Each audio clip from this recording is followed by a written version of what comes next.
Over 200 experts have shared their secrets to a successful business. Join me, Rose Davidson, as I discover how these experts took their businesses to the next level.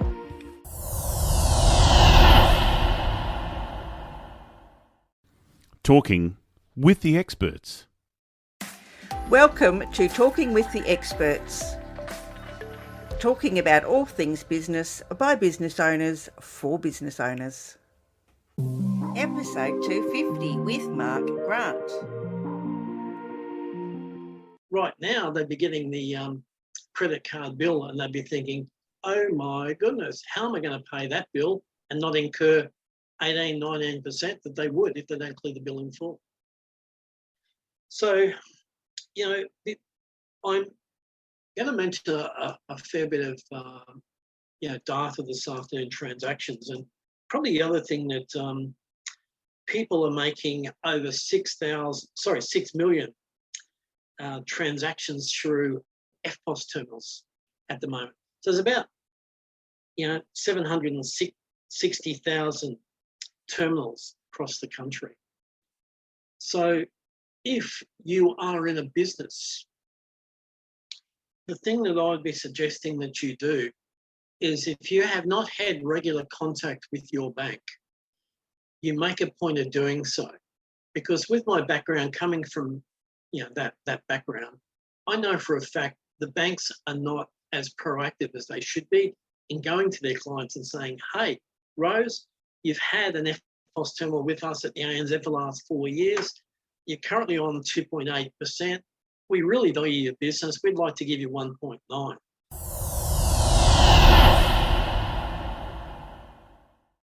Talking with the experts. Hello and welcome to Talking with the Experts. My name's Rose Davidson, your host. I'm from rosedavidson.com. And Talking with the Experts is about all things business by business owners for business owners. And you can find it on all good podcasting streaming platforms and on YouTube. And today it's my very great pleasure to introduce you to Mark Grant. And Mark was working for one of the big four banks for about 20 years. And he decided that it just wasn't for him anymore. And he decided that he wanted to do something a little bit different. With the introduction of surcharge laws in Australia in September of 2017, Mark has developed a suite of payment solutions such as EFTPOS terminals, direct debiting, online payment gateways, and zero payment integration, which can be provided to businesses, clubs, and associations with no fees to the entity. There is no time like the present to reduce the issue of reducing profits and rising business costs. Welcome, Mark, and thank you so much for joining me. And we're going to be discussing, cashless payments, cashless economy for businesses and clubs and associations. So it's very timely that you've actually come on with what's happening in the world at the moment. Yeah. Thanks, Rose. Great to be with you, and great to be with all your listeners and viewers across the great world of ours. So tell me a little bit about why you decided that you wanted to not work for one of the big four anymore and branch out on your own. Yeah, the problem was, I'm just going to make a stipulation now for any listeners that we may have outside Australia. This may not make a lot of sense to them, but when I was working for a major four bank for that length of time, you suddenly become a little bit of a, let me say, a mouse on a wheel. And what I mean by that, all you're doing is peddling the wheel to keep feeding the bank's profit. Okay? So I eventually woke up one day and thought, no, I can't do this anymore. I've got a conscience. I love helping people and offering them something that, is unique. So, it was a big decision to leave an employer of over 20 odd years, especially when you've got a regular fortnightly income coming in. So it was a real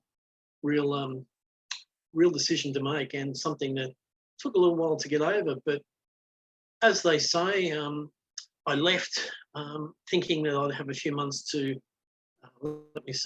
regenerate myself. But here in Australia, there is no such thing as age discrimination laws.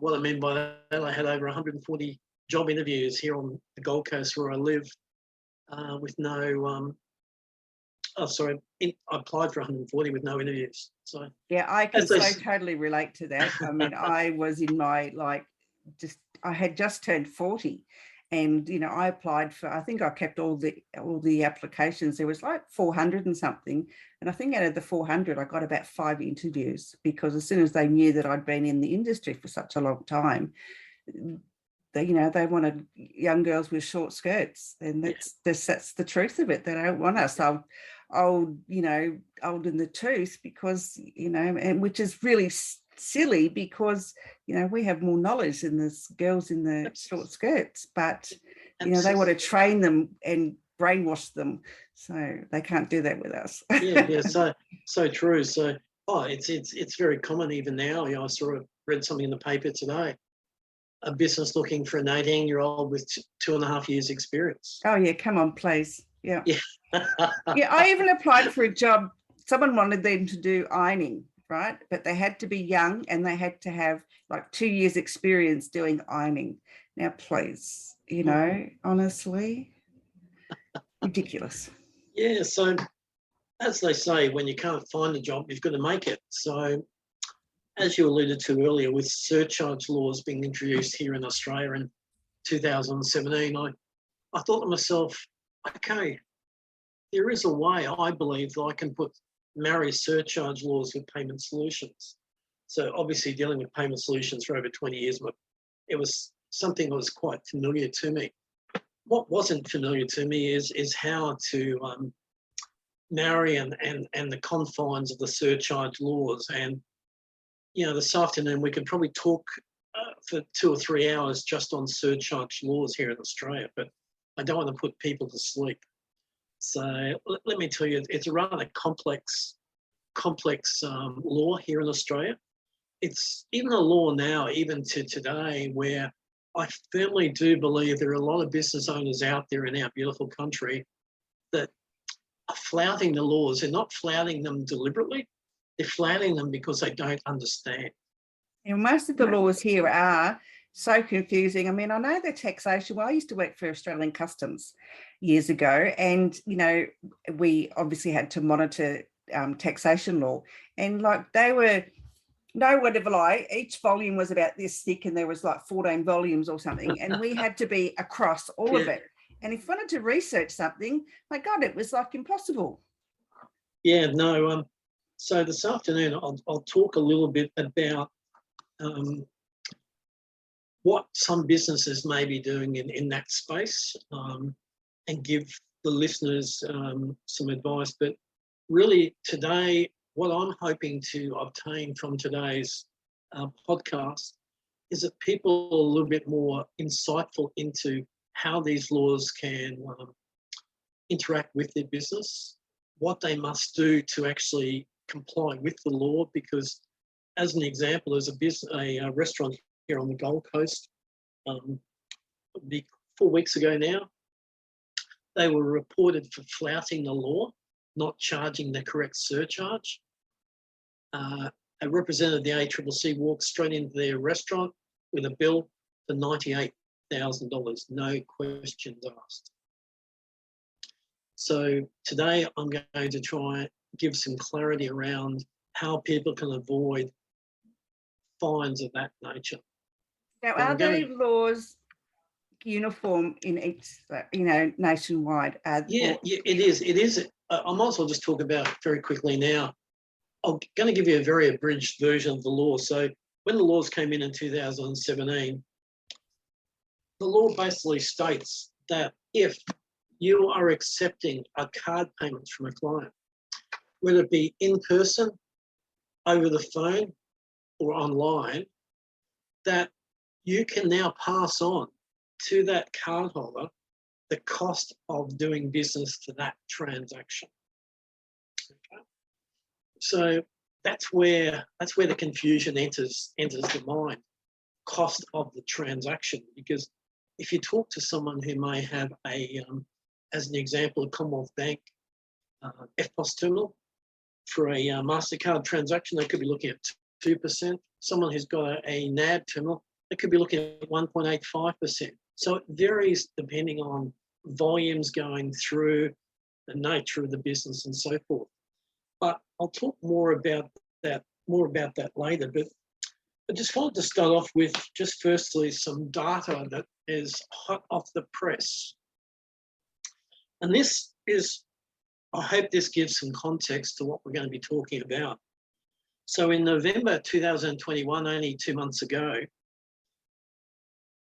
there was $25.7 billion of credit card transactions transacted in our country.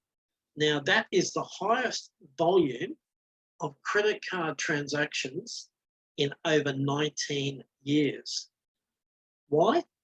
I believe that people have said, hey, I'm sick and tired of COVID.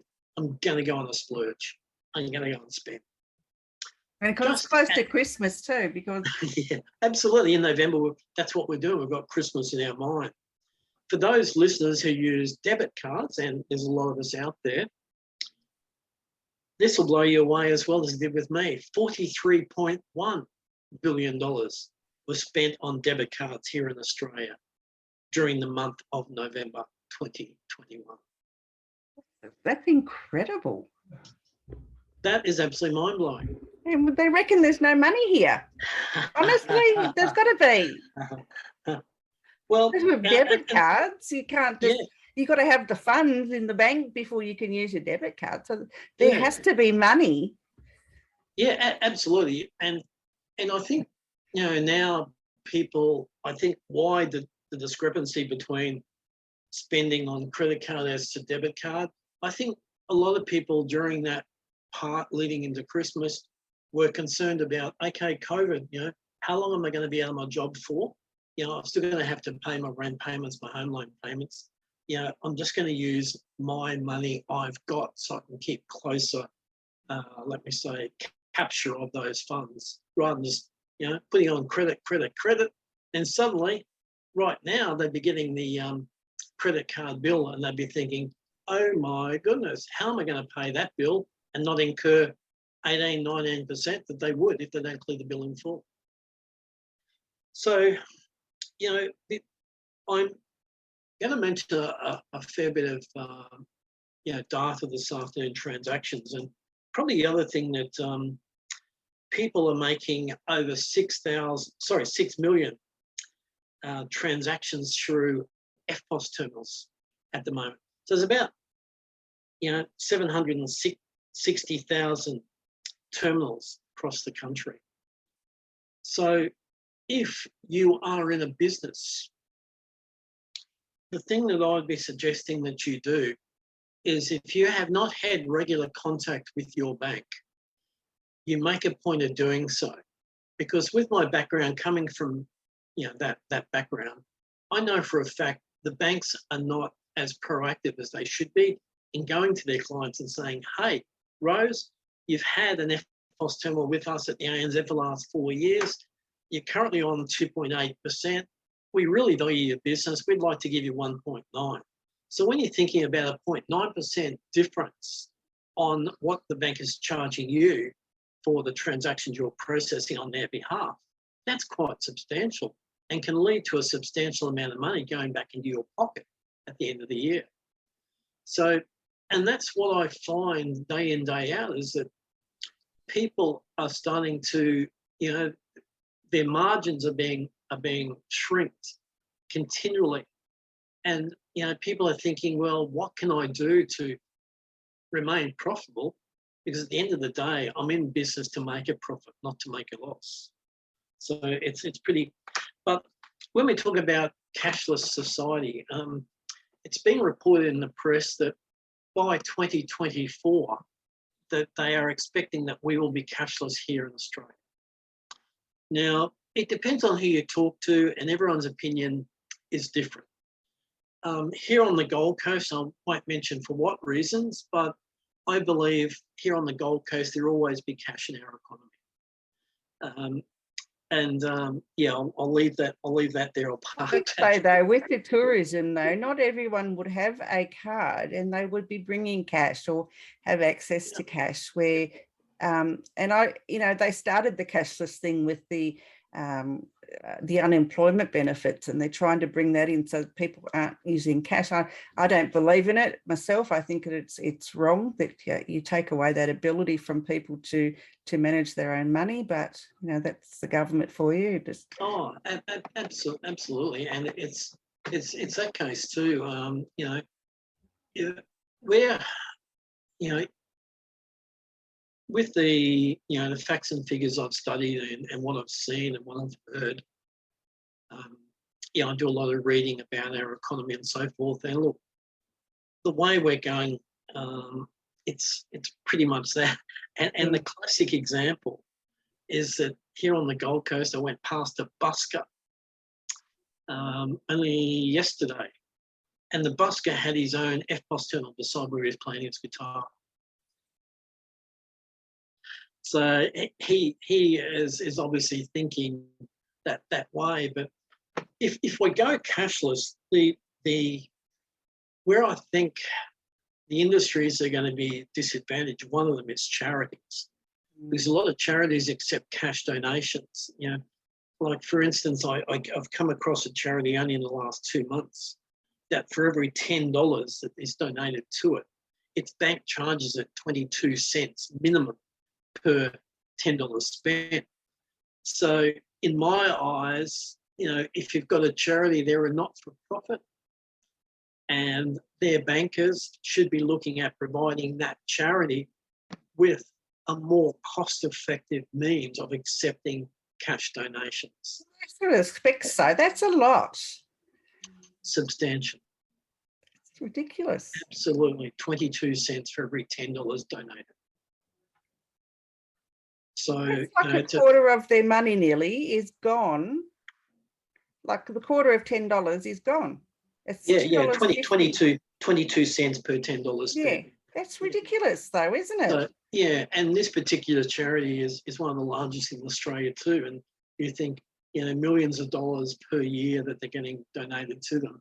So you can just imagine what that's doing to top up the coffers of one of the large four banks. Well, that gets does away with money tins sitting on countertops, and the coin janglers that are in the malls and shopping centres.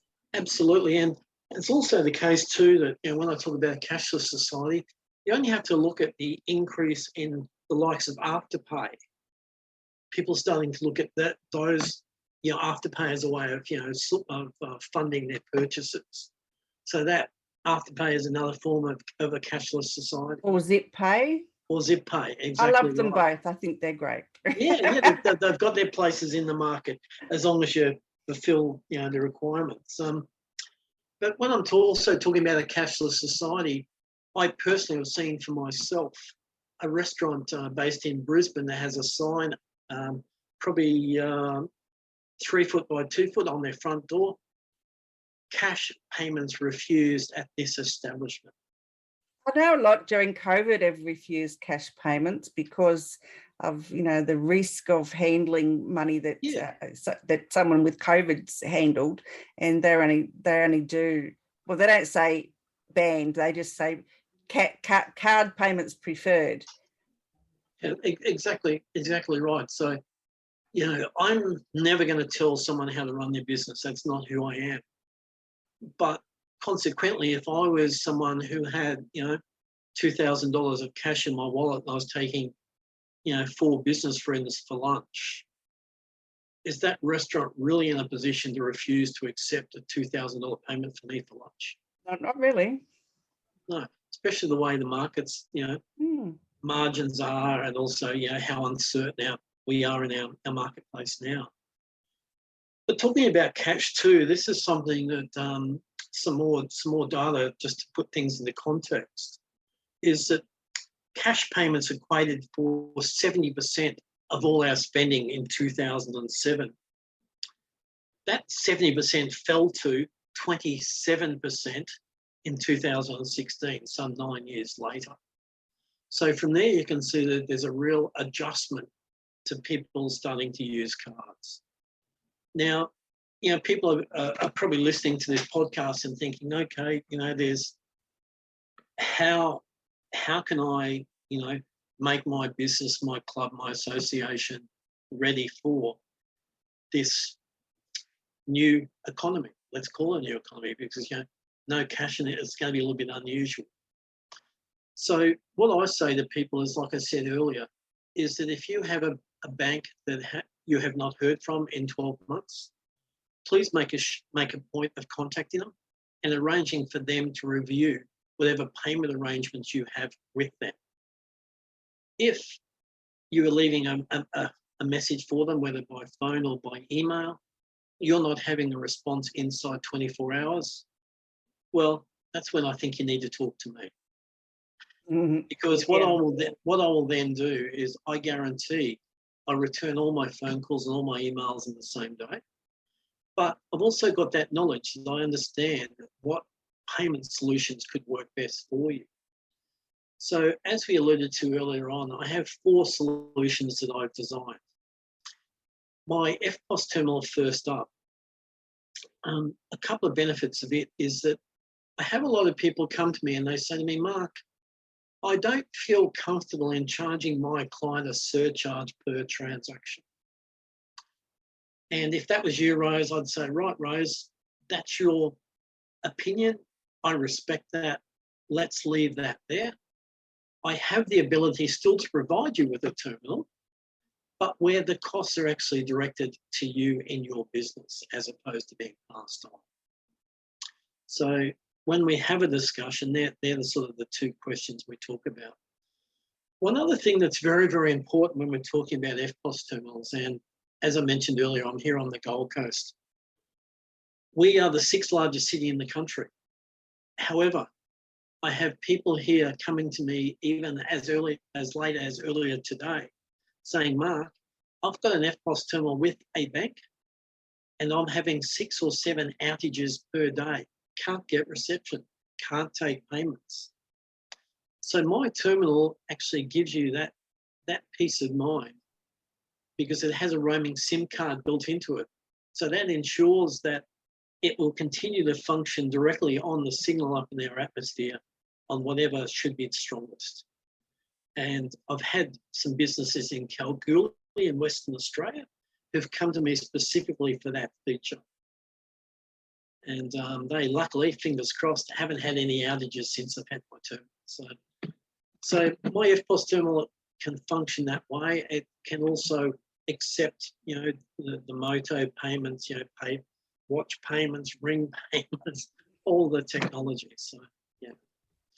I want to, just for a moment, I alluded earlier on to businesses needing to be aware of the surcharge laws. And I also talked about that restaurant here on the Gold Coast with a fairly hefty fine. I want to just take a few moments just to explain a little bit about you. If you have an FPOS terminal with any bank,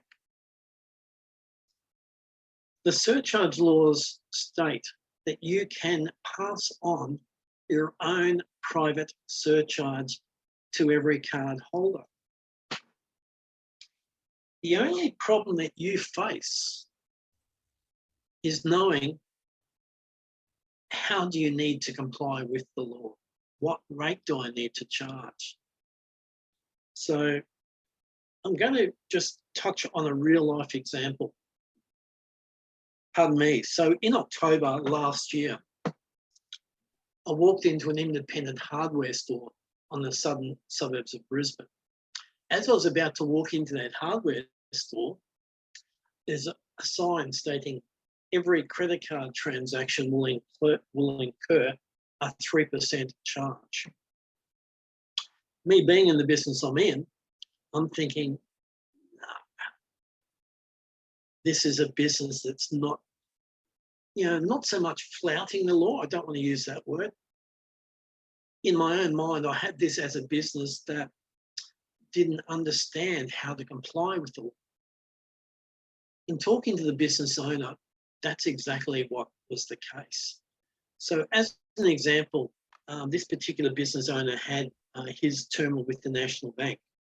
So the National Bank was charging him on FPOS transactions, 60 cents per FPOS, MasterCard and Visa, 2.8%, and Amex, 3%. So this business owner naturally assumed that he could charge everyone 3%. The law states that you can only pass on the lowest cost denominator. So in that example, if that business owner wanted to pass on his own private surcharge, he could pass on 60 cents to everyone using a card. But if he did that, his profit would be reducing very quickly because his bank would still be charging him 2.8% for anyone paying by MasterCard and Visa and 3% for Amex. So in sitting down with this particular business owner and explaining that my terminal passes on a surcharge based on the card being used for payment. So it can identify what sort of card is being used and passes on a relative surcharge based on that. That example I spoke of, I've had in the last 6 weeks, probably over 180 different businesses around Australia come to me with that issue, with that problem, not certain what they can pass on. I'm here to answer that question for anyone who may be on this podcast this afternoon. Because what's important to me is not so much you having one of my terminals, but me ensuring that you're fully compliant with the surcharge laws and that you understand them. Because in business now, you've got that much to consider. So I would just hope I can pass on. So that's a little bit about the FPOS terminals, one of the 4 products I've designed. I've also designed a recurring payment solution, direct debiting solution, lay-by solution, whatever you want to call it. When I was designing these solutions some 3 years ago, what was important to me is I could see a revolution in how we were about to do business. I could foresee us breaking down the barriers that we were going to be meeting at coffee shops. We're going to be meeting at someone's business premises. We may be meeting with them at their dining room table. So what was important to me in designing my payment solutions is I had payment solutions which were not only easy to use, time saving, but also substantially cost saving as well. So with my direct debiting solution, one of the features of it I'm very, very happy with and very proud of is that no matter what you take to a business meeting, whether it be your tablet, iPad, laptop, if you have a client who's wanting to do business with you and take advantage of a package that you may offer, that my solution, you can actually sign the client up on your device while you're with them. There is nothing worse than actually going back to your office, sending that client an email and saying, hey, Mark, here's a copy of what we've just talked about. Can you please, sign this direct debiting agreement and send it back to me? In the interim, I've gone cold. I don't want to do business anymore. So that particular solution, you've also got the benefit of me sending you an email very, very early in the morning, letting you know who paid you last night, so it helps you with your cash flow. Also on who doesn't actually pay you as well. Thirdly, we'll come to accepting online payments. So there are a lot of people out there using the PayPals and Stripes of the world. A lot of people using Shopify. If you're using Shopify, I'm unable to provide the features that Shopify does, i.e. the warehousing factor, letting you know how many widgets you've got left after you've sold 500. But my pricing is substantially less than what PayPal and Stripe provide.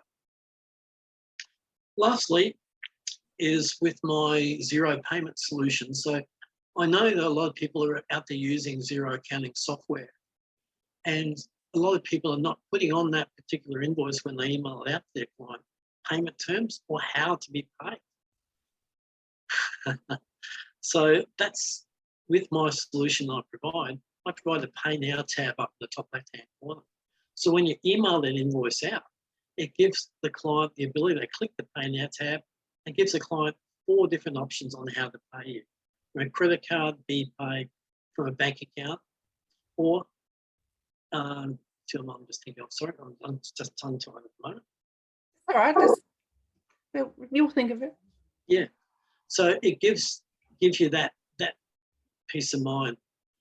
With that feature that I've created on that zero invoice for a business, I had a business here on the Gold Coast that came to me only yesterday and said, Mark, we have increased our cash flow by over 90% as a result of using that solution of yours. So that's a benefit. Oh, I might have to come to you and get both of them. Yeah, so they're sort of the solutions I've created to try and help in this evolution that we're going through. And, with the facts and figures I've mentioned to you this afternoon, we're certainly heading that way. So we may only be a small country, but we're punching well above our weight in the non-cash transactions in our economy. Oh, that's very interesting, Mark. Thank you so much for sharing those innovations with us, because pleasure, Rose. I think that businesses will think twice maybe about going to a bank and Yeah, it is. The other thing that the businesses, it's a good point you make, is because probably ever since the dawn of time, if a business wanted an FPOS terminal as an example, they would go straight to their bank, no questions asked. But in the deregulated economy that we now operate within, it has given myself, licensing to be able to operate in this marketplace. And, why would you go to a bank who may charge you, in 1 year, $15,000 to $20,000 for the privilege of providing you with a payment solution, where I can do the same thing, if not with the same technology, probably more technology, for no cost. Mm-hmm. If the business is happy to pass on the transactional surcharge. Plus, the other thing too is, what business owner has the time to go to the bank and spend an hour or 2 out of their business to sit there? So, it's a case now where I believe, and that's where, it's like, the classic example. I had someone who came to me last week and said, Mark, I'm working incredible hours. The only time I've got to meet with you is Sunday afternoon at 3:00. I said, well, what's the issue with that? I said, if that's what suits you, that's what suits me. So it's about me being in business, being flexible and meeting other business owners' needs. Well, that's bloody brilliant, I reckon. Mark, I don't suppose you've actually written a book about any of this stuff? Not as yet, Rose. It's funny you mentioned that. I've had a lot of people come to me and doing that. I have started penciling something, but it's work in progress. It is WIP, yes. Yes. All right, Mark, where can people find you if they want to work with you? Yeah, Rose, my website is Cashless, so COSTLESS, payment, PAYMENT, solutions, SOLUTIONS.com. You'll be able to find my website there. I have a Google My Business page.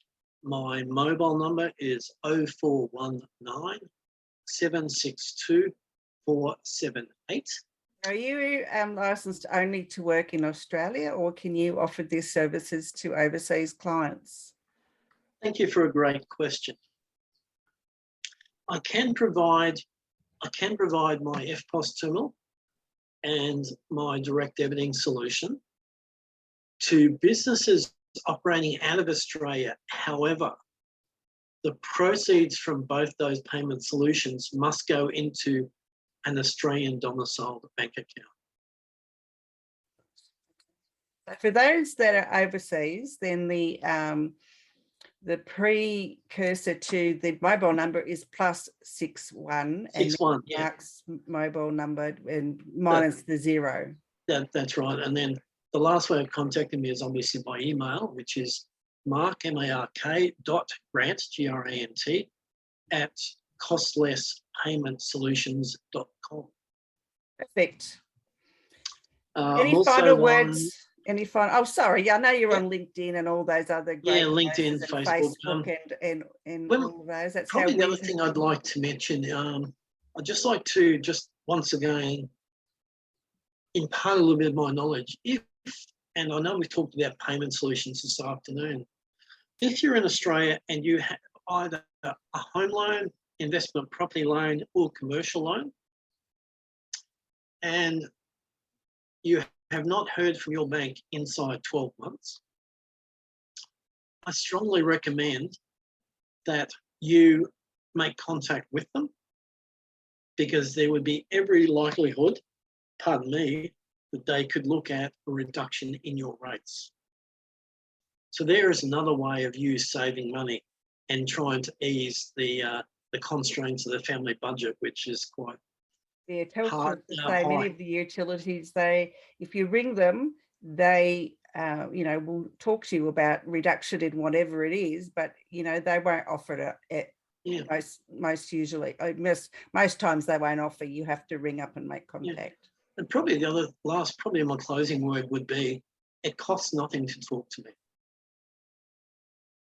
So even if someone on the call, is using their own private surcharge and they're a little bit scared by what I mentioned, I'm only too happy to spend some time to guide them the right way on what they should be doing. Perfect, Mark. Thank you so much for your time today and for that really enlightening conversation about money and cashless societies. It's been it's been a pleasure. No, thank you so much for giving me the opportunity, Rose, to spend time with you. Okay, bye for now. Okay, thanks, Rose.